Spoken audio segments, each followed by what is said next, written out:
All right. Good evening, WNBA women's basketball fans. Fresh off vacation. Welcome back in, folks, to the WNBA 365 Network, your comprehensive home of all things WNBA and women's basketball. As mentioning it, folks, first show and the only show for this week.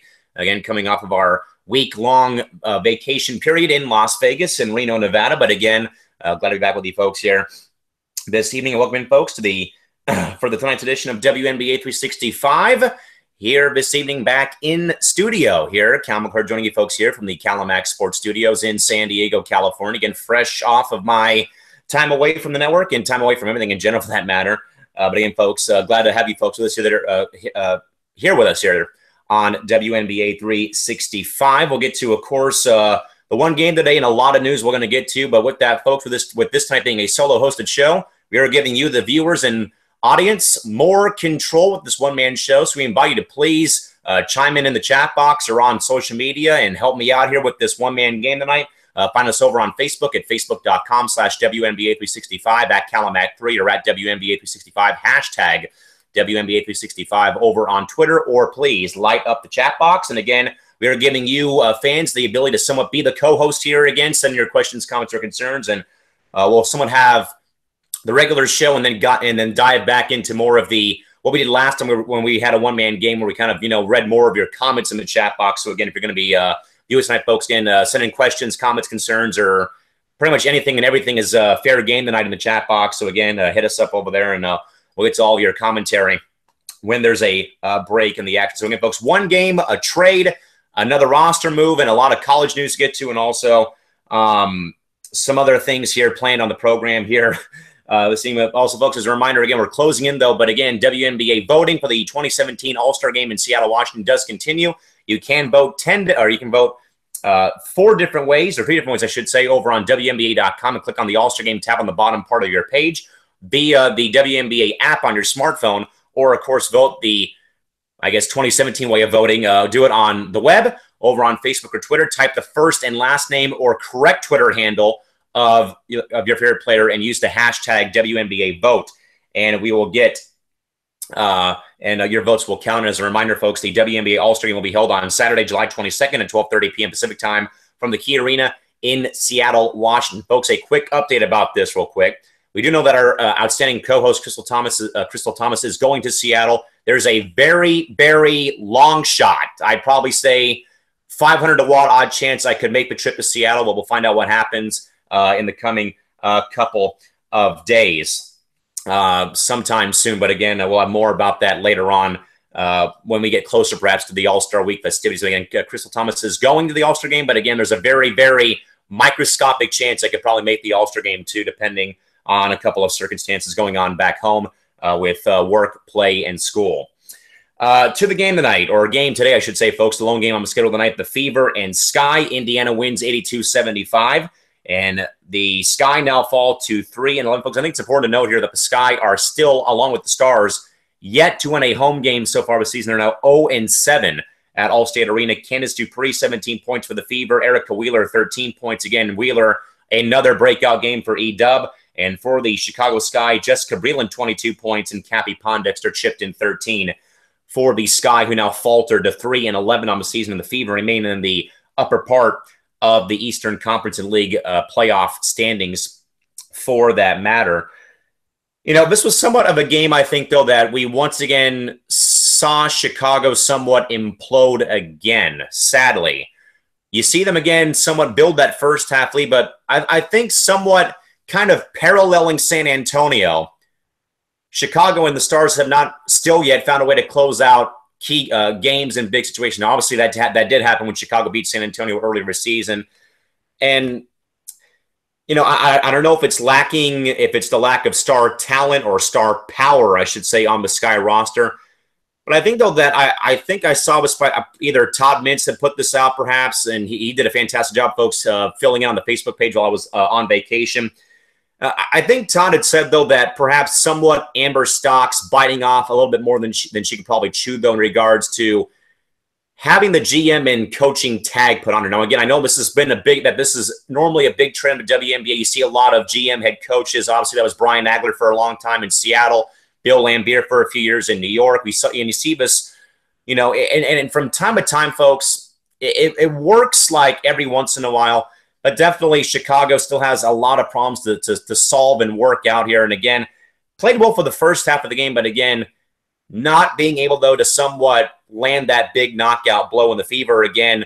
I don't know if I can say any more good things about Erica Wheeler. Again, we've talked about her, I think, the past week, 2 weeks, 3 weeks, maybe for that matter. But she has just continued to impress and really improve and take steps up, up the staircase, up the ladder. You can say, climbing the rungs of the ladder. Erica Wheeler has really, really found her game and really has found a groove these past weeks. Again, she's been, I could probably go back and look over my notes here on my pad here, and I think we've mentioned her name at least once, twice, or more in the past couple Fever games, because that's just how much she has stepped up and really has, I think somewhat has earned her playing time and also has really earned her stripes. I mean, she really has become somewhat of a very proven force, or now is becoming a force to be reckoned with this Fever team. And Candice Dupree, as I've said countless times as well on here with Can Do, again, change of scenery has benefited Candice Dupree so far. Again, another big game, 17 points. But I think with Chicago, again, scoring-wise today, a bit better, I think, on the offensive front. Again, Jessica Breland, who's somewhat been kind of somewhat this way, kind of a little bit, really showing that she still can be can still be a force to be reckoned with inside the post. And, of course, Cappy Pondexter throws in 13. But, again, Chicago, though, folks, along with the Stars, remain the lone 2 teams without a home win this year.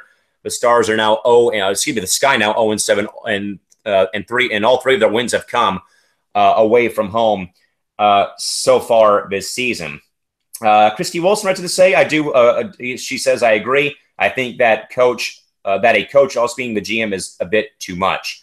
And Todd Mintz also says, especially a big job when she has not even been a head coach yet. And I think as it's been put out in the press plenty of times, obviously Amber Stocks is not the go-to first choice for the Sky. So obviously they somewhat, I think, dropped the ball on that one. But maybe with time, who knows? I mean, I don't know how much time or leash or how big the leash is for Amber Stocks in Chicago, but obviously so far a bit rough so far for Stocks so far this season.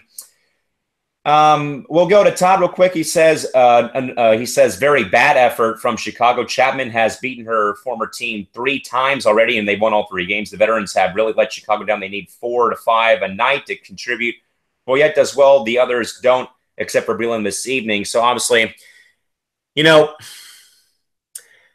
I don't think in any professional sport or sports for that matter, have I ever recalled seeing one team completely crumble by seeing 1 or 2 players leave? Again, obviously, we've talked about how the Sky have somewhat been, kicked in the teeth a couple times. Obviously, Sylvia Fowles forcing her way out a couple years ago. Then, of course, there was EDD sitting out most of the season, plus the postseason last year, dealing with that injured thumb last season. I've not ever recalled seeing one team just plummet and flounder like we have so far with Chicago early. Okay, maybe you can probably say the year that Diana Taurasi set out with Phoenix back in 2012 with the hip flexor problem. They went from, upper echelon to 20 games below 500. That may be like another close second, close third maybe in regards to that. But obviously, Chicago will need some more help. I mean, I don't know what you can possibly do at the deadline. Hope that the All-Star break and someone gets some of the injured players healthy, perhaps. I mean, who knows with that? But obviously a big burden right now for Amber Stocks dealing with in her first 10 years as head coach so far. And obviously with Amber Stocks as well, somewhat learning on the fly from going from, 3 seats away from the head coach as an assistant now to the main spot as the head coach. Obviously learning curve for coaches too, but obviously for Chicago coming off of a playoff appearance last year, definitely not good so far this season. But again, Fever 82, Sky 75, a final. In Chicago now 0-7 at home. And again, all 3 of their wins so far, again, have come on the road so far this season.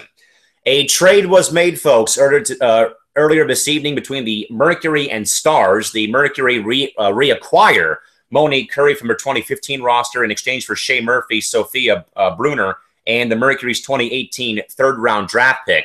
And the Mercury, in a separate transaction, signed 6'6", 30-year-old center Angel Robinson to a deal too earlier this afternoon. In regards to Robinson, she was acquired, by the way, in that trade that sent Noelle Quinn to Seattle and the Mercury roster is now sitting at 12.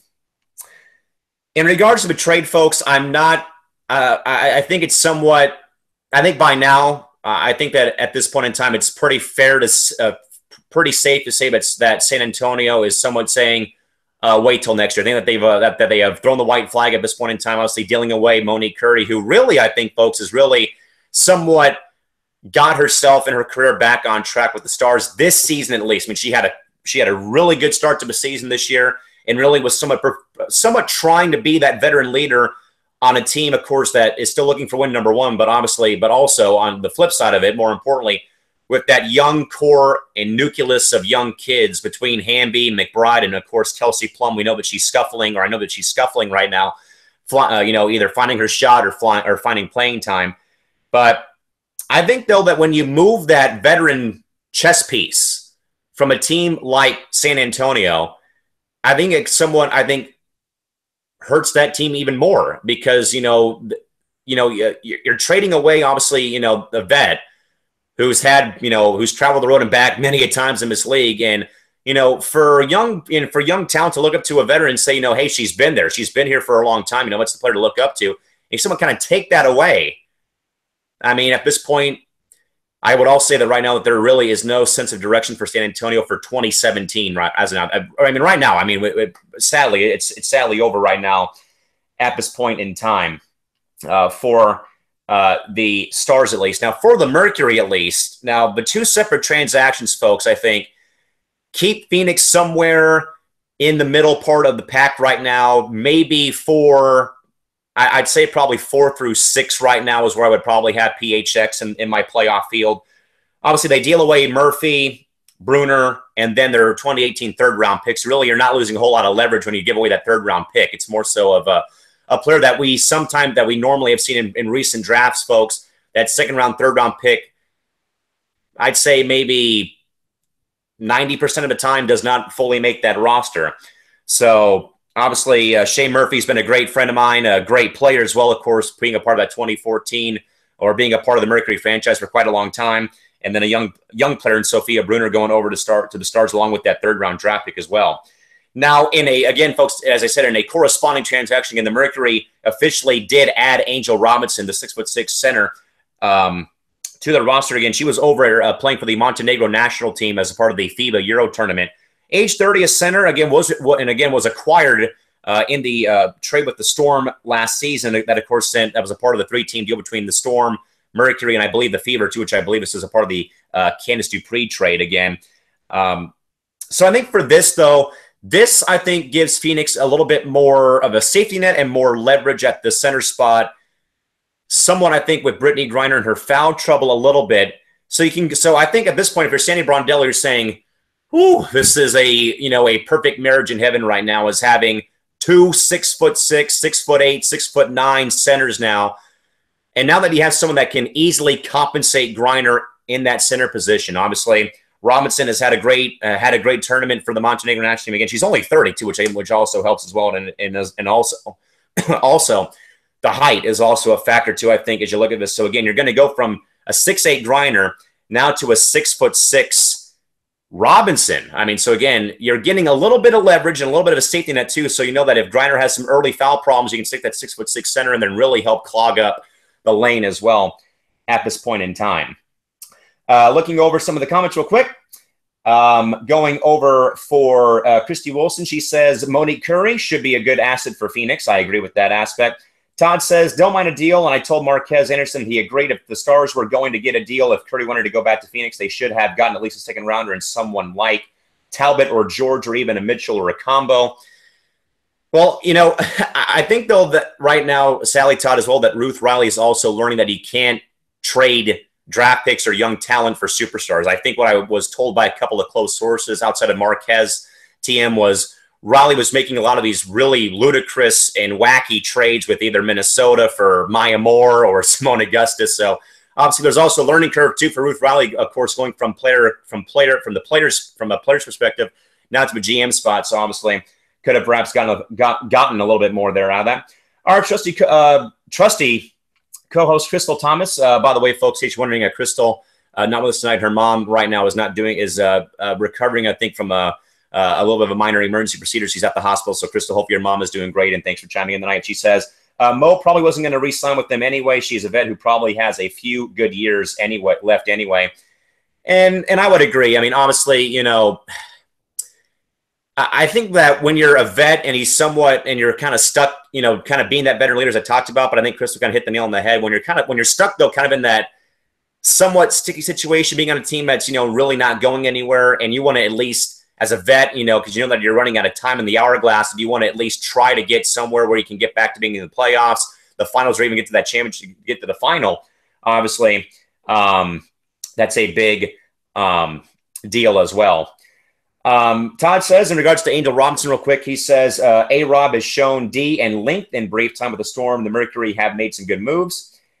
And Todd says, in regards to replying to Crystal, he says, Star fans I saw on social media, he says, I don't think they're upset with Monique leaving, just think they could have gotten a bit more. And Crystal replies back saying, I agree. And also Christy Wilson says, Mercury made their team better. And again, I mean, obviously, Christy, if you can add a 6'6" center to compensate, you know, probably one of the more intimidating centers in the game right now, not all time, but right now, this day and age at 10-16 PDT on June 28, 2017, with Brittany Griner and her size and strength and her leverage, that, again, that's a safety net. You know, that's an added bonus and incentive for Sandy Brondello that she has another tool in the shed, you know, using – you know, having Robinson being 6'6" to kind of compensate and be that backup behind Brittany Griner. As I said, if in fact injury problems or foul trouble during the course of a game, you have that 6'6" body ready to go right next in line behind BG for the Mercury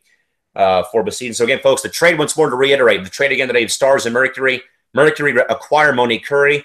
Stars acquire Shea Murphy, Sophia Bruner, and Phoenix's 2018 third-round pick.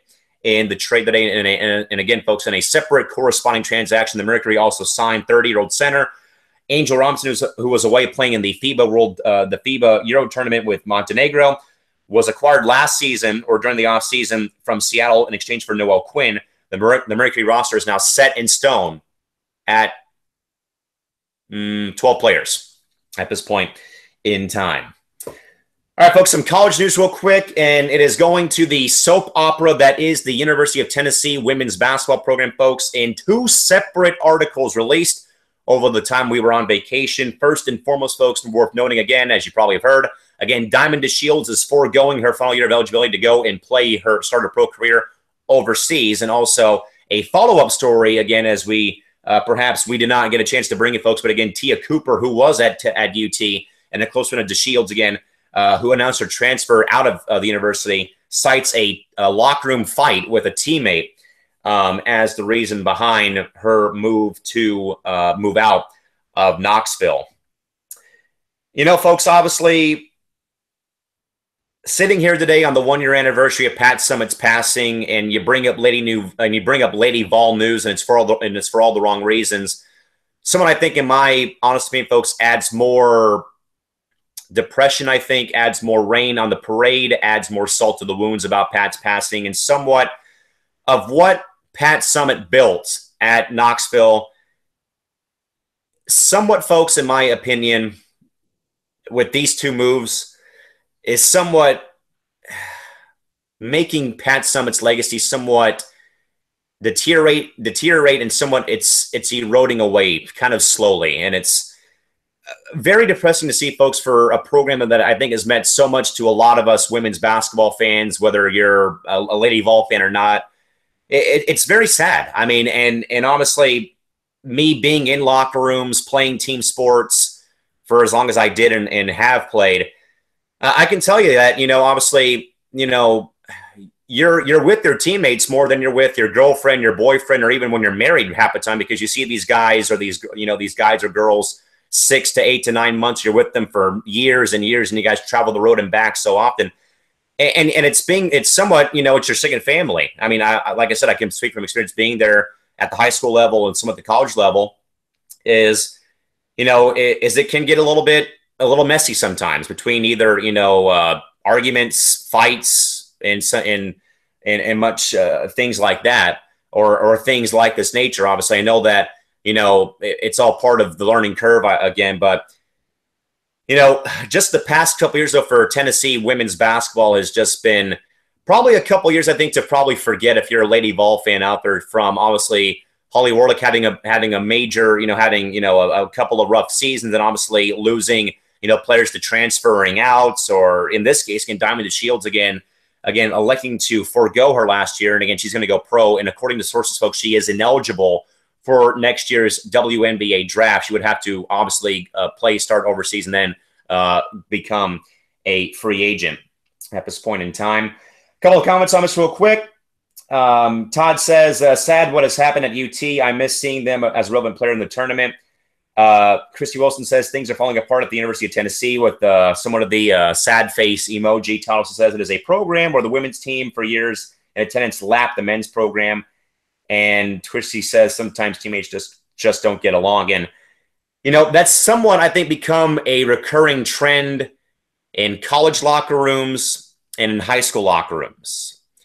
Now, at least from my experience, folks, playing high school ball, again, one scholarship offer, one pro look while I was playing high school baseball.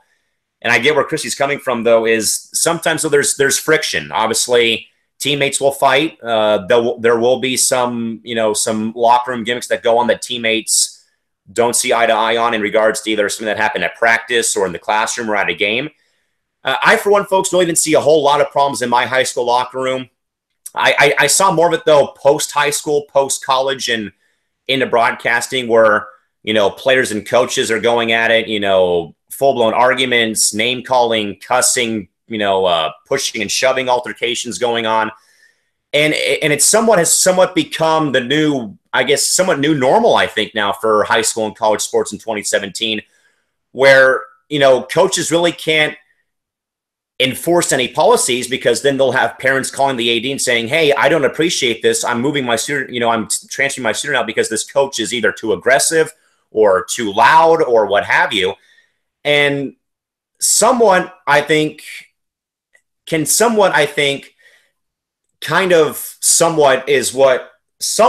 think, goes back to what's happened in Tennessee. Obviously, Diamond Shields, obviously, you grow up with, you grow up and meet people, and you meet these people and stuff. And obviously, I think it was a dream of everyone to play with your brother, your sister, or play with their best friend, either at, Little League games or rec ball games or what have you. And I think, though, that playing with your best friend in college or even in the pros, I think would make you flip out and, fanboy or fangirl, like, oh my goodness, I'm playing with my best friend, or I get to play with my brother and sister. But when you see them leave, obviously it leaves a scar. And obviously you see DeShields elect to do that. And in Tia Cooper's case, obviously it was an altercation with a teammate again. And I, for one, folks, never got into faces of, was never in the face of a teammate, never swore at them, never cussed them out, never belittled them or argued with them. I would pull them aside, though, and talk to them like I'm talking to you folks right now, and just say, hey, here's what he did wrong here.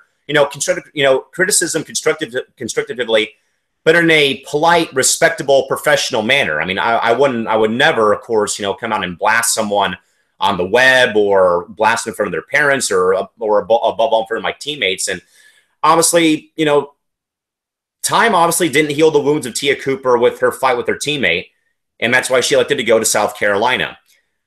What does this do for Tennessee's future? Obviously, you're going to lose Diamond Shields for next season. But there still is a couple of key pieces between Mercedes Russell, Courtney Dunbar in that rotation for UT. But I think for Holly Warlick, though, to really somewhat put the kids to bed about about her past couple of years would be for Tennessee to get back on track, either getting off to a great start, finishing the season in the top 25, getting back into the mix in the tournament, having a long tournament run, perhaps, who knows? But obviously, friction between the coaches and teammates, or a player and a coach, friction between players and teammates, problems over at UT, and hopefully we'll see what happens very, very soon with the University of Tennessee. Christy Wilson does say, team friction sometimes makes headlines, happens all the time in the NFL and the NBA, obviously. I for one, am still believe, though, that what happens behind closed doors amongst the players and the coaches and players, for that matter, when the media is not allowed in, needs to stay in there. But obviously, stuff does leak out. Stuff does leak out, I should say. But again, I think, though, Christy, that there's that it's somewhat different. I think, though, K-Dub, between the pros handling stuff like this and colleges and high schoolers doing this. Obviously, if this was the pros, it would somewhat be, I think, somewhat low key. I mean, it would get out into the news, but it wouldn't, I think, be as heated, as debated, as talked about amongst others, perhaps. Say if this happens college level or high school. If this was high school or college level, Christy, you're dealing with university presidents, chancellors of the university. You're dealing with high school principals, counselors, parents of both parties involved. And you're also dealing with repercussions of social media use by the players to somewhat, sling their mud across the hallway, in 140 characters. So I think, Christy, more so, I think it's a bigger problem college and high school level because there's more avenues that you have to drive down or walk down as opposed to the pro level, because the pro level, they can probably get over it in a day or so, or they can talk about it over dinner in a nice glass of wine maybe, or at Starbucks, or at a fast food joint, or at the car wash maybe. But as opposed to the college level and the high school kids, K-Dub, there's way too many parties involved again between both parents of the kids involved in it. Then you have to deal with the principals, the ADs, the counselors even, for that matter. And then you have to bring in perhaps the presidents of the university along with the chancellors maybe. So there's a lot more.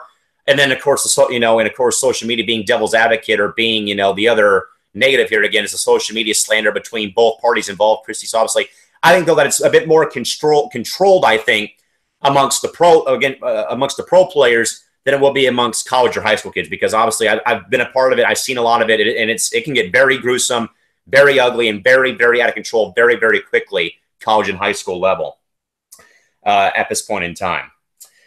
With that, folks, 2 games on your schedule for Thursday. Tomorrow, the Liberty and Mystics, and the Sun and will host the Storm tomorrow. Those are your 2 games tomorrow in the WNBA. Folks, giving you my predictions for this one. This is a battle for first place right now, folks, in the Eastern Conference, and also for the 3rd spot right now in the league standings. In the Liberty, right now, obviously coming off of a pretty awful game against the Sun a couple days ago, who I think have been the most surprising team in the league the past couple of days and weeks so far. While Washington, folks, has played sensational at home so far, but it's just a matter, though, of when will Washington's home luck run out again. I think the Liberty wins this one only because as I talked about it last show here, folks, is I'm going with the Liberty because of the bounce-back game factor. How will this Liberty team come out and respond after losing that game in Uncasville to the Sun a couple days ago over the weekend? I got the Liberty on the road winning this one.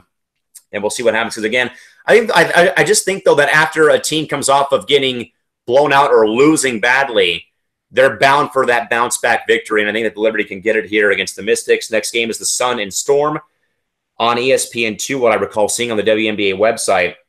How will Seattle bounce back after getting blown out by 30 yesterday morning is a big question. Obviously, homecoming of sorts, too, for Sue Bird and Brianna Stewart back to Uncasville tomorrow.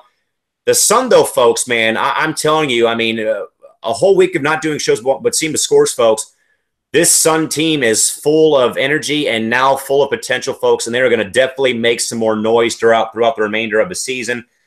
I'm going to actually go with the Sun on this one. I know that I said about bounce-back factor with the Storm and with the Liberty game earlier, but I think, though, that with how Connecticut has played recently, if they can just bottle that up and keep using that right now, they have a great formula and recipe for success. So I'm going to go with the Sun at home in the 2nd game and the Liberty on the road in game 1 for tomorrow.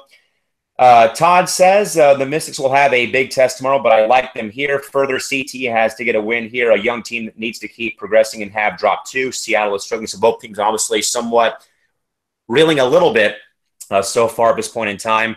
But again, folks, Libs and Sun are my picks for tomorrow's games against the Liberty and Mystics tomorrow, and also the Sun at the host, the Storm, tomorrow as well. Back east over in Uncasville, CT.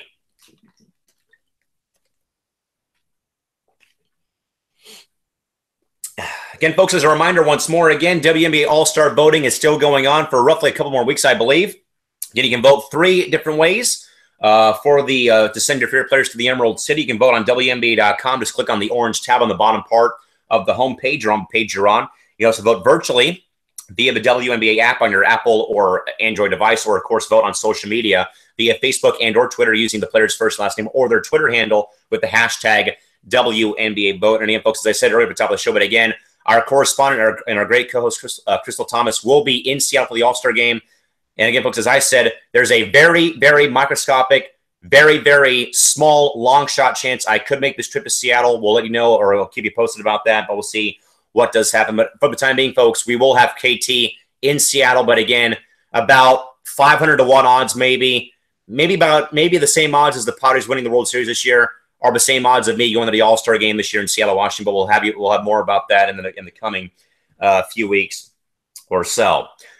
With that, folks, I don't want to end this right now because I've been away for too long, and we've been away for too long and gone for almost the whole week. So again, we will somewhat kind of open this up to a free-flowing form. So again, you guys can again chime in via Twitter, Facebook, or live chat box. Again, we're here for the next half an hour.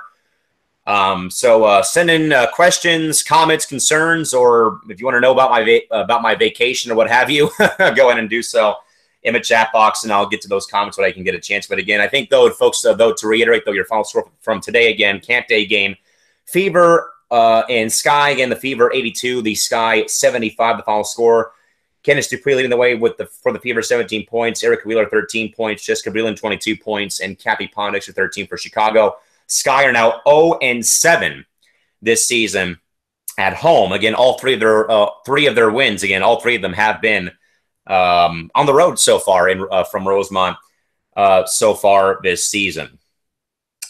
And also, folks, I think, though, too, to also reiterate to the big news once more, the trade today between the Stars and Mercury. Again, the Mercury reacquired Monique Curry from the Stars in exchange for Shea Murphy, Sophia Bruner, and Phoenix's 2018 third-round draft pick, I should say. And again, in a corresponding separate transaction, again, the Mercury also did sign and add Angel Robinson to their roster. Again, her rights were acquired over the offseason from the Storm in exchange for Noelle Quinn, but again, spent part of the season playing for the Montenegro national team.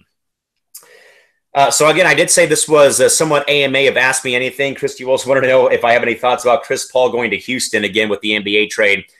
You know, probably not the place to answer the question, but definitely going to be top 3 somewhere in the Western Conference next season. We'll see what does happen, obviously, between the Warriors and Spurs. We'll see what does happen at this point in time. Todd wants to say about this, he said, they gave up 6 players for him. They gave up 6 players for him, reserves. I am surprised it was Paul leaving, not Griffin. Houston style will not get them past second round of the playoffs. And I think they're top 3 maybe between the Warriors and Spurs. I'm not really sure. Again, the Lakers and Suns haven't been relevant the past couple of years, so what do I know at this point in time?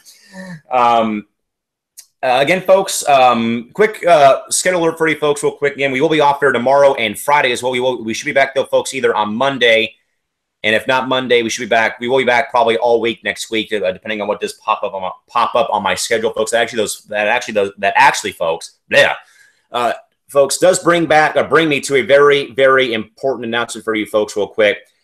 I have ping-ponged this. I have thought about this very, very hard since we got back on air here earlier on. But, folks, we will be taking a drastic cutback in our programming. If you're not noticing, folks, we have somewhat taken a major drawback in our coverage. It will take a further drawback in September, folks, once I do get back to work for college athletics, hockey, and indoor soccer, and any other products I do have, folks, with that. We will, folks, be very, very limited in our programming during the playoffs and during the offseason, folks. So if you don't see us on air for a whole lot of time, don't be alarmed, folks. We're not going anywhere. We just have to really dial things back in because, again, once September 1 hits, folks, I am completely booked pretty much all the way from September until the season from next year starts. So again, just want to clarify real quick about that. But again, I've been pulled in in a lot of different directions, folks, and barely had enough time last week to get away for a bit, enjoy myself. So again, if you don't see us on air for a week or so, or a couple of days, or that, don't be alarmed. It's just a part of my demands outside of the network here, folks. So again, just don't be too alarmed. Todd's right. The goals and soccers do start in the fall. Once September hits, October hits, well, I'll be back in grind here.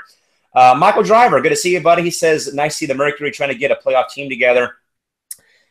You know, obviously the Danielle Robinson trade somewhat kind of turned me on and intrigued me a little bit, because obviously D-Rob missed all of last season with that fixing up, rehabbing her injury.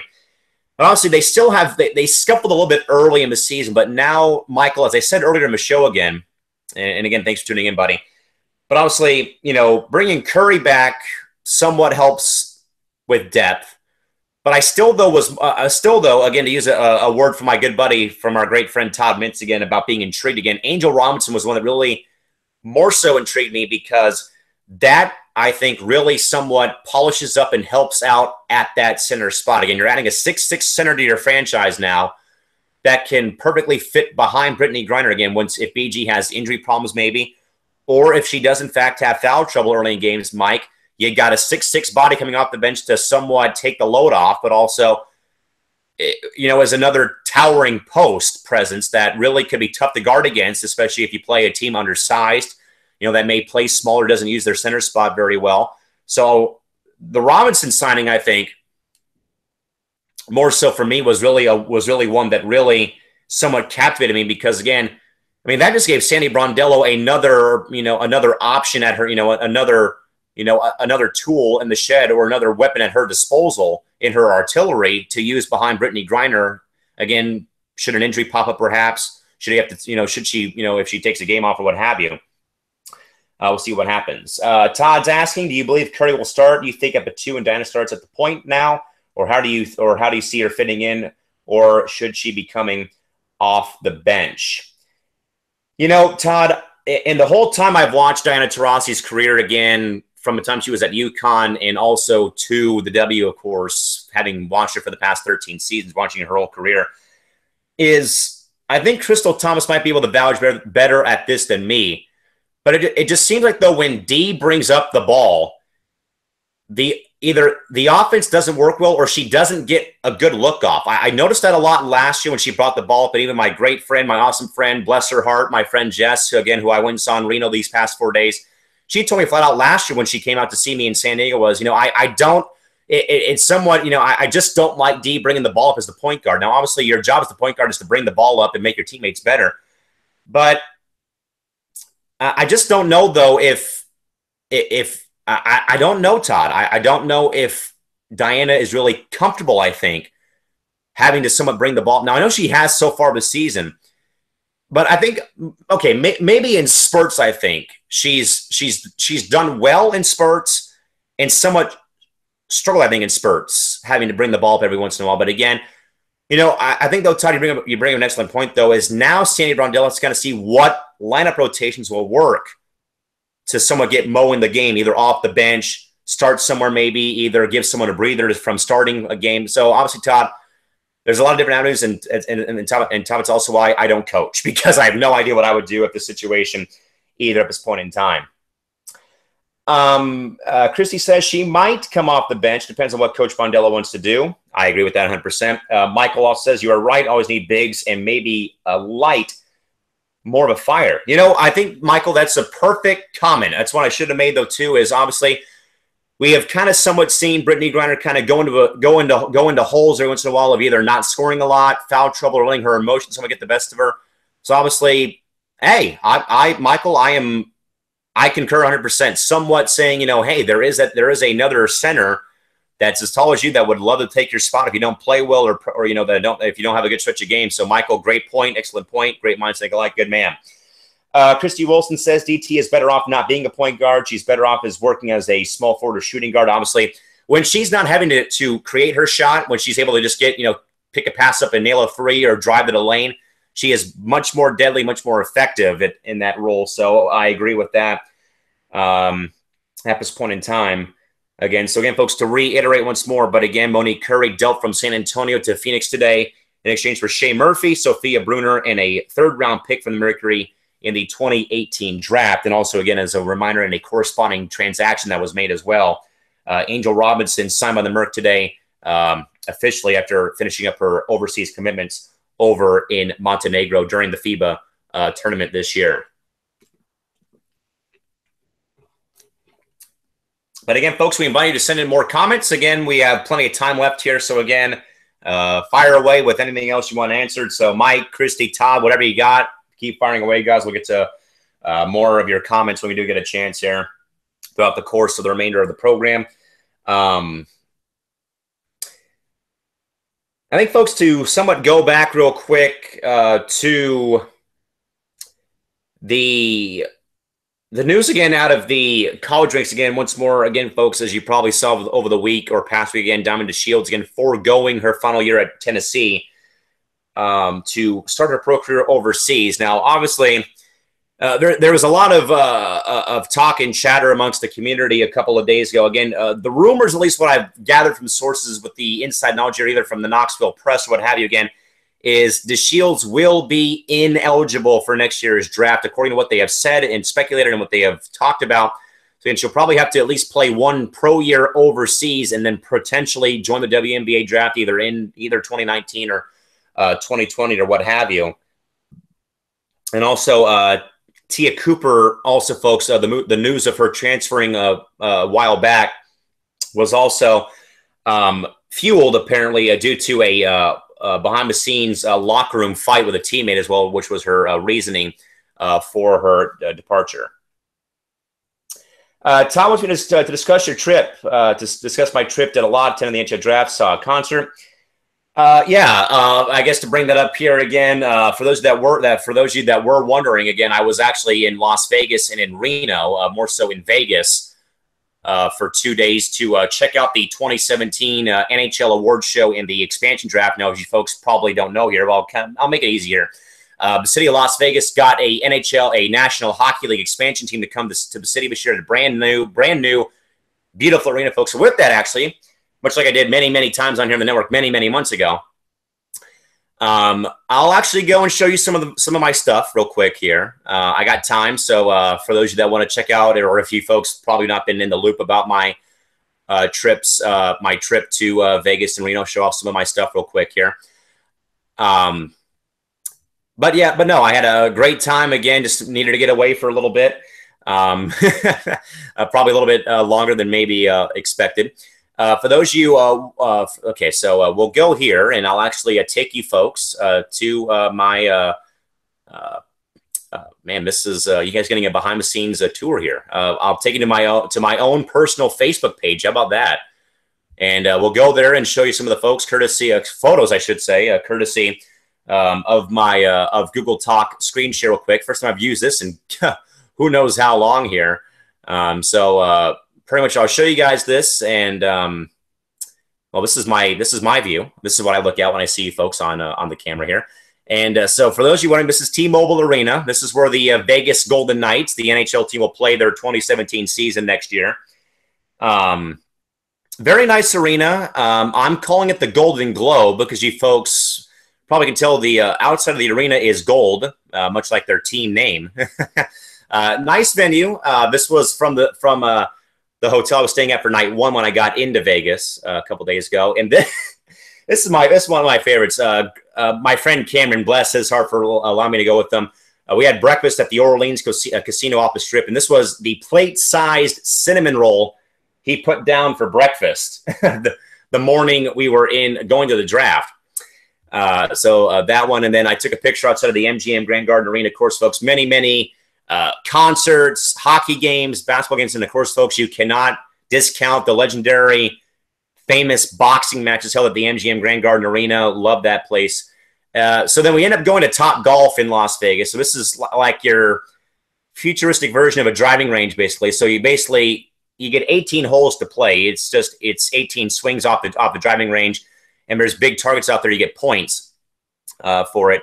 So here's my video, slow motion video of me actually driving my golf game is terrible, but at least I can show you folks this at this point in time. I mean, you don't want to see my golf game. So actually, so this was the line actually. This was the line for the award show in the expansion draft at 3:30 local time. Folks, keep in mind it was 118 degrees, and we were all pretty much wearing hockey jerseys in 118-degree weather out there in Las Vegas, Nevada. So that was going into the event. And then here is the line getting into T-Mobile Arena from the top of the stairs. Just a flood of hockey fans. Incredible to see. So we finally did go to our seats, and here's our view, or here was our view. So every summer, the NHL awards players with many different categories of awards. And then this year, the Vegas Golden Knights got to actually select their inaugural roster for the season. So here is the rules of how this thing worked. So Vegas had to acquire at least one player from all 30 other teams in the NHL, and then a breakdown of positions, and then they had to pick 4 more for any position as well. And then so the awards that were given out. So the players, this is the Players Association Award was given out. The top forward, who was the top defensive forward, was given out as well, along with the top defenseman. So a lot of awards given out. This was the first selections by the Golden Knights during the expansion draft. The new video game being released in front of the crowd, and then a great story here, folks, from staying with women's sports, by the way. Here, the NWHL had an outdoor game before the Stadium Series game in Boston last year, and Dana Lang, sadly, folks, suffered a freak accident and injury, and sadly has been paralyzed by the injury, and they raised a lot of good money. Her team won the championship that same year. She was injured and was paralyzed, and so she was honored with a award during the award show as well. So a great deed by the NHL for the NWHL. Your Rookie of the Year award, you go to the top general manager, Coach of the Year award, then you go back to this award, folks. Very good story here real quick about this. Craig Anderson of the Ottawa Senators was given the Bill Masterton Memorial Trophy. Now, Bill Masterton, folks, by the way, in case you're curious, is the lone hockey player who actually died during a game back in the 60s, I want to say, with the North Stars. He was actually killed during a game.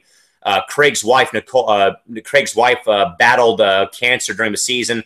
He took many leaves of absences to be with his wife, and was given the award for perseverance and dedication to the game for that reason. Here's the next round of picks by the Golden Knights in the draft. The Sportsmanship Award named after a female, very fitting there as well. And you can't see, folks, but Allie Reisman from the U.S. Olympic gymnastics team was there to present an award as well. So good seeing her out there in Vegas. Top goaltender was given out. And then the team that I work for, plus a fan of the Anaheim Ducks, ended up losing one player in the draft as well. The Penguins made their selection. And then, of course, Marc-Andre Fleury, who spent his entire career with the Penguins in Pittsburgh, was drafted by the Golden Knights. And you can't really see, but he's right here in the uniform right here, giving an interview to NBCSN as well. And then this is after the draft was over with as well. So then we go from Vegas now to the biggest little city in the world, folks, to Reno, Nevada. Now, folks, I actually went to Reno to actually see, again, my dear friend, again, God bless her heart, my friend Jess, again, who was who runs the Diana Taurasi's Bun Twitter account, one of my great friends, dear friend, great friend, awesome friend. So a couple of shots up in the air, up in the skies, going to Reno. Amazing that there's still snow up in the Sierra Nevadas right now, folks. It's incredible to see that. Yeah, so the perks of getting the window seat whenever you're traveling on the bus or in the car or on a plane, what have you. And then this was actually right down the road from my hotel here. At the Truckee River, folks, actually runs through Reno, downtown Reno. And the locals have said that you can actually white water raft the river. So it's actually a very, very cool place. This was actually taken a couple days ago, literally on the waterfront, nice cold water on a hot day. And then the Riverwalk District includes this very nice Believe sign that's stenciled out right across the street from Reno City Hall. Very nice place. And of course, no visit to Reno cannot be undone without a trip to the Reno Arch, of course, famous there on North Virginia Street, and of course, known as the biggest little city in the world. This is the Reno Event Center where the Reno Bighorns, the NBA G League affiliate of the Sacramento Kings, play their home games at the downtown convention center there. Then, of course, the U.S. National Bowling Stadium is in Reno, and there's the outside of the building right across the street from the Reno Police Station. And, folks, I never knew that Nevada and Reno loved me so much because they named a damn casino after me. JK, dry humor. Wnba right there across the street from where I was staying. And, of course, the pool. Sorry, folks, but I hardly ever go in the water now because pools are too small for me. When I say that, I mean that I can literally stand up and my head is still above the water in the deep end. I'm 6'5", so what do you expect? A couple more shots here. It's even better though, folks, if you go and see the arch at night. It's all lit up and nice, very nice to see. So I tried my hand at taking Jess, again, my great friend, awesome friend. Again, God bless her soul. I tried dragging her to a minor league baseball game up in her hometown. Now, again, folks, the Greater Nevada field is home to both the Reno Aces, who are the AAA affiliate of the Arizona Diamondbacks, and also of a soccer team, Reno FC 1868, who's the affiliate for the San Jose Earthquakes.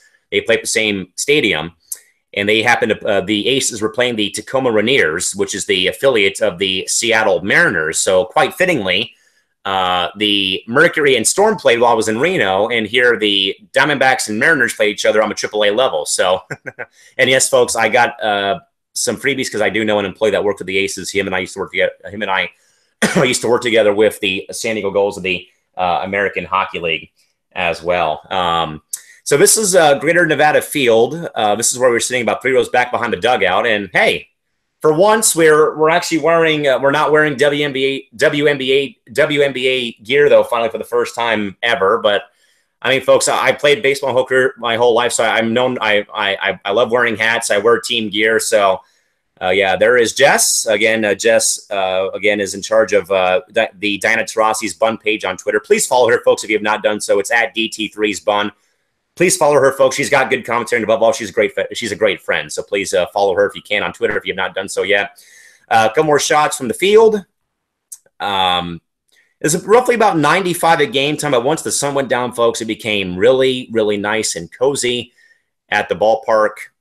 And they ended up winning the game, by the way, 9-5 over Tacoma. Great game, just epic all around. A lot of homers hit, and almost 7,000 at the game too for a minor league baseball game too. They announced about 6,000 and change at the game, so it was a great trip up there, seeing her, and there we are once more. Going on from there. And then this was my last day spent in Reno. This was from the hotel I was staying at. I was staying at the Sands Regency Hotel.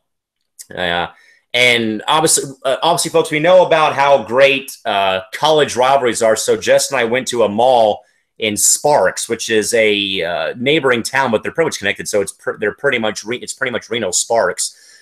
So the rivalry between the University of Nevada Reno and University of Nevada Las Vegas, folks, is pretty big.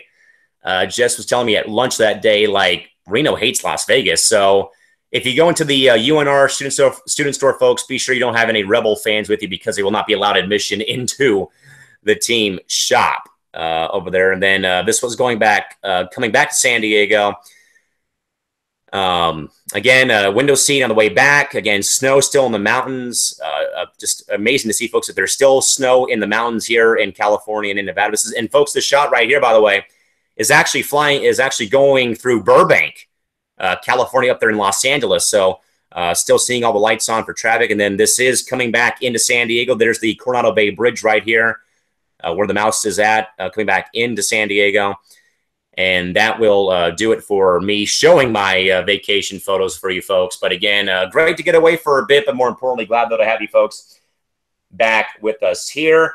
The comments here on this, Christy Wolfsby says, I bet Vegas was fun. You know, Christy, it's always fun going there, but it's just too damn hot. Again, like I said, Christy, we were, again, waiting in line outside T-Mobile Arena for the expansion draft and awards show. It was 118 degrees, and we're out there wearing hockey jerseys. Again, I have mine right here, folks. And we're literally wearing these things right here. and it's 118 degrees, no clouds in the sky, but we're wearing these in the middle of summer in Las Vegas, Nevada. So again, not the smartest of ideas of us folks, but obviously it's always fun though going to Vegas. Obviously, you know, the nightlife, the people, it's always fun going there and enjoying myself. In regards to also with Vegas, Christy also says, remember when the WWE had a pay-per-view event there at T-Mobile Arena last year? Todd about Top Golf, he says, good geez, look at that range. Reminds me, Todd also says about T-Mobile Arena, he says, reminds me a little bit of Staples when you first walk inside. Michael Driver says T-Mobile Arena is the location for the McGregor-Mayweather fight the same night as the Big Three basketball game. I guess someone will have to move, LOL. And Todd says about the Wnba Hotel, he says $6 dinners, great shots. Yes, can't go wrong with those. We'll get back on track, folks, real quick. To Mike, he's asking, is the Shields deal just about money? I know women who make much more overseas than in the WNBA. You know, Mike, I would probably think there's something to do with that, I think. You know, obviously, you know, going from the college ranks up to the pros now, obviously there's – I mean, you know, I'd be lying if I said that money wasn't a part of what I've done for the past 7 years of announcing as my profession. But at least in my case, when I just was starting out announcing hockey games in 2010, it wasn't about money or checks or what have you. It was just about the experience of getting your name out there. But I think that in this case, though, with the Shields going overseas, I would say that perhaps money maybe constitutes to maybe 25% of the reason why she left Tennessee, perhaps. I'm not really sure, but that could be a really good, could be a reason, though, as to why she perhaps did leave the University of Tennessee. But again, Michael, you bring up some interesting points, though, but perhaps, I mean, obviously I don't know the whole logistics behind it, but hey, can't go wrong with that one. So obviously, perhaps it could have a weight factor as well. Todd says, got to hit up a Ducks Vegas game in Vegas or in Anaheim. Florida gives this team its credibility. You know, obviously, for me seeing an expansion draft, obviously, and I know we've seen it a couple times with the WNBA, either dispersal drafts or expansion drafts. Those can be so much fun. I think it could have been a little bit more fun, Todd, if there was another team added to the NHL. And obviously it was a one team because obviously, Todd, if there's another team in there, there's more drama, you know, because obviously you knew that Florida was going to go to Vegas, but what if there was Quebec or Houston or another city involved there? There would have been much, much more drama, much more anticipation of picks going elsewhere. So obviously that does give that franchise some credibility as well. But for the entire trip, folks, again, great time spent in Vegas. Of course, I mean, hockey's been in my DNA too, along with baseball my whole life. Again, grew up watching it. Now I'm announcing, of course, with the AHL level. But obviously, fun times in Vegas. But I think, though, folks, more fun and more memories and more things I'll cherish. Of course, seeing Jess in Reno, of course, that I'll hold near and dear to me for a long, long time, seeing her as well. Christy says expansion teams don't always do well in their first year, but I think, though, Vegas might be good. You know, though, they've made a lot of moves, though, during the draft and then afterwards. They really have stockpiled draft picks for the next 3 to 4 years. So in reality, guys, in a couple of years, that Vegas team could be very, very good next season. And I think, though, that Vegas also gets a couple of brownie points too, guys, because they actually let you wager on the WNBA over at the Aria Casino. So I had a ball going over there and looking at all the odds and stuff. So if you ever do want to go, put some money down, folks. The Aria is one of the main casinos that I know for a fact I think does let you wager on the WNBA as well. But again, if you're looking for that, again, the Aria over there in Vegas. But again, folks, fun time in Vegas, but some more better times, more fun times, more great times, and more blessed times spent in Reno. Of course, seeing my great friend Jess again, folks. If you have not done so, again, follow Jess on Twitter. Her handle is @DT3sBun. Again, great person, love her to death as a friend. And again, thank you again dearly, Jess, for your hospitality while I paid the visit to Reno just last week. And hopefully, I'm hoping. I told you last time, I'm hoping. Again, it's a long shot, but again, hopefully I'll see you and a lot of the great fans that are going to Seattle for the All-Star game. Again, it's a long shot, folks, but there's hope perhaps that we could have both Crystal and myself in Seattle for the All-Star game. But again, I'm not really counting on it right now. But again, we'll see what does come out of it in the later part for the later parts of the week. Christy, interesting question. Do you see the WNBA possibly expanding into Vegas? That's Christy, Sally, it's a whole other argument for maybe a show next week. But I said, though, that the WNBA should try, though, to take the preseason games, obviously give them maybe play a 4-game schedule, Christy. But somewhat, again, folks, I know I did it for a while, but again, I do hate comparing apples to oranges here again in regards to the W and to the NBA at this point in time.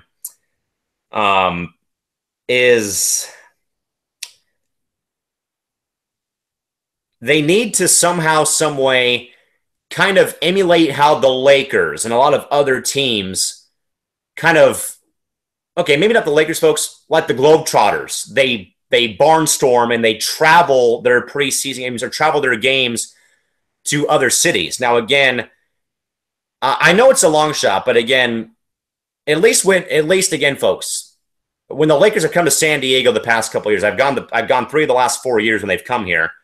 The games have been sold out. Now, again, I know it's the Lakers in the NBA and yada yada yada, folks. I'm fully aware of that. But Christy, I think though that all it would take is for a WNBA team, Sparks, Mercury, Storm, Stars, any of the 12 teams.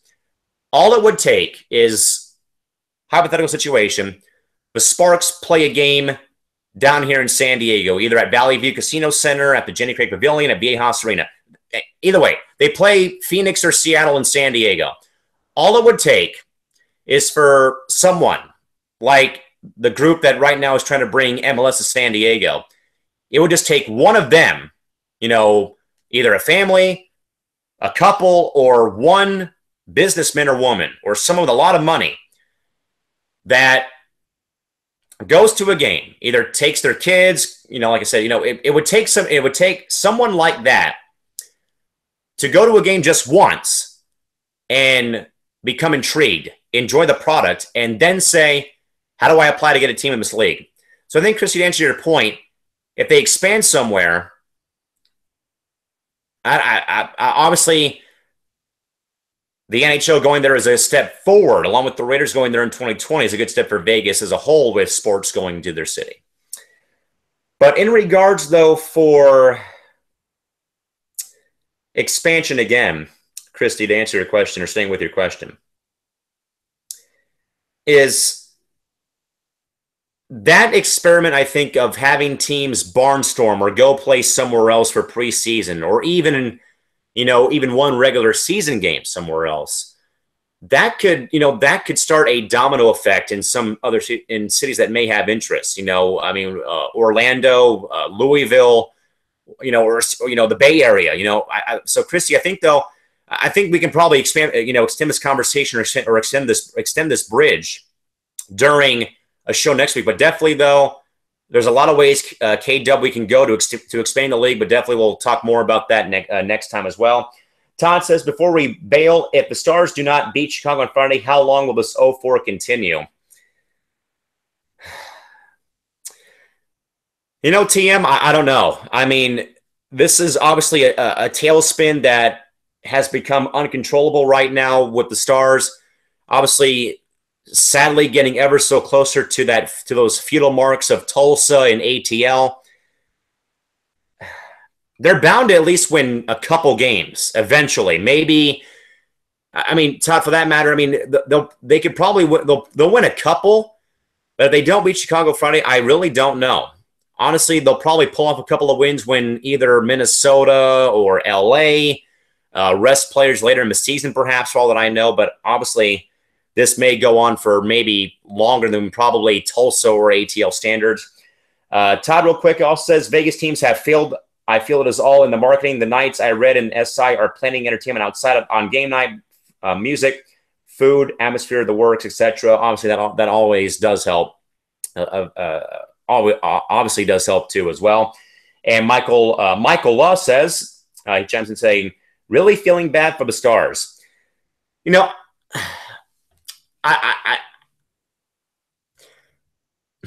you know, I think it does a disservice, though, that somewhat that the Stars have become the punching bag somewhat in the social media jungle. Obviously, there was some feathers ruffled between Kayla McBride and Hoop Feed on Twitter a couple of days ago when the Stars lost their 13th straight game. And Kayla was a little bit frustrated. But obviously, folks, you know, when you're on a winless team, and I've been on some of these teams that have started off a season, you know, for whatever, you know, it gets frustrating, it gets aggravating, and it does get old. And obviously, I'm sure that somewhat of whatever happened between Hoop Feed and K-Mac probably lit a fire under her, perhaps, but it hasn't, you know, obviously functioned yet. But you know, I'm telling you, folks, and again, and I've been there. I mean, and hell, I live in San Diego. You know, every pro team here, minus a couple teams, suck. I mean, obviously, I'll come on and say, you know, the Padres have been bad the past couple of years. Obviously, the Chargers leaving for LA was a kick in the growing. You know, the Gulls and Sockers have done their part to keep San Diego relevant, sports-wise at least. But I mean, I've been there, man, and it weighs heavy. You know, every day it weighs heavy on your mind. You know that you haven't gotten a win yet. You know, but I don't think that you can discredit the players for, you know, not really giving up yet. I mean, obviously they've had their share of blowouts, folks, but for the most part, in at least a couple of games that I've seen, they've been in there. I mean, they've blown leads, sadly, in the fourth quarter. They've taken their share of, you know, woodshed visits being blown out by a couple of teams. But those players, the folks, still give a damn. And that's the most important thing, though, is that they really haven't fully said, you know, white flag, we surrender, folks. They still go out there and at least give it their all to at least try and, you know, get better from game to game. But, I mean, I've been there, and I'm telling you what, and I agree, and I'm with Kayla McBride, though. I mean, it sucks. And obviously when you see it in the newspaper, on television, on the radio, or see it on the web, folks, I mean, it hurts you. I mean, and obviously there's a long way to go for San Antonio. And Todd says it is not good for anyone. They need to win some games. These college players like Kayla at Notre Dame are used to success. And also, I think that's also, you know, Todd, is it gets in the head. You know, you go, you know, obviously, you know, you go from either UConn or Tennessee or Notre Dame or South Carolina. You go from years and years of winning and success, and then, hey, like, you know, like Pat Summitt said, you know, again, God bless her heart, you know, but she said it, you know, many, many times is, you know, she had a lot of good quotes, you know, about, you know, success and failure, you know, and you will fail in life and in sports many, many times. You know, life in sports isn't easy, folks, and you will fail 9 times out of 10. And right now, for Stars, they're feeling, you know, pretty bad right now. And Michael also says, love Mariah Jefferson would never diss the Stars. And, you know, hey, you know, Mo Jeff has somewhat been that one player. You know, she still has given it her all. You know, she's played phenomenal all season. Obviously, trying to work out that rotation, though, still with either her and Plum or what have you. But, I mean, she still, though, has been in every game, putting up big numbers for them and whatnot going on included. And Michael says, yeah, I'm from Buffalo. We understand losing teams. And, man, Michael, between San Diego and Buffalo, man, 2 great cities, but 2 really bad sports towns. And hopefully – hey, man, I'll tell you what, but our time is coming with either the Padres or the Sabres or the Bills or what have you, man. Our time's coming very, very soon. But, man, right now we have to just kind of, you know, sit back and take the punches, and we'll get back. We'll be on track sometime very soon, hopefully in the very, very distant future. With that, folks, one more time, your final score for today, at least. Again, the Sky faltered to the Fever, 82-75. Trade made again between the Stars and Mercury. Mercury reacquire Monique Curry. They ship off Shea Murphy, Sophia Bruner, and their third-round 2018 pick. And the Mercury, in a corresponding transaction, signed the rights officially to Angel Robinson today as well. And also in other news worth noting, again, Diamond Shields officially foregoing her final year over at Tennessee. Reports coming out, too, that Tia Cooper left UT due to a locker room fight with a teammate during her time over at UT. Thursday games to note for you folks, Liberty and Mystics, and the Sun host the Storm. All those games tomorrow on Thursday. And as a reminder again, folks, All-Star Game voting continues on WNBA.com, the WNBA app, or on Facebook or Twitter with the hashtag WNBA vote, first and last name or Twitter handle of your favorite player. And as a reminder, folks, again, ASG will come your way on July 22nd. At 12:30 p.m. PDT from the Key Arena up in Seattle, Washington.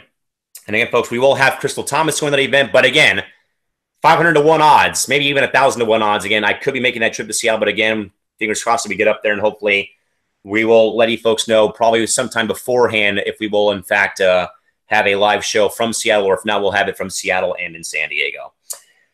With that, folks, thanks for spending the last hour and 10 minutes with me, folks. Again, obviously, I know it's probably tough with the one-man show, but again, thanks to both Michael Driver and Michael Luh, Todd and Christy for keeping me sane. And again, hey, I get to share my vacation pics with you guys. But again, we will be back with you folks here hopefully Monday, hopefully. Again, we'll be off tomorrow and Friday.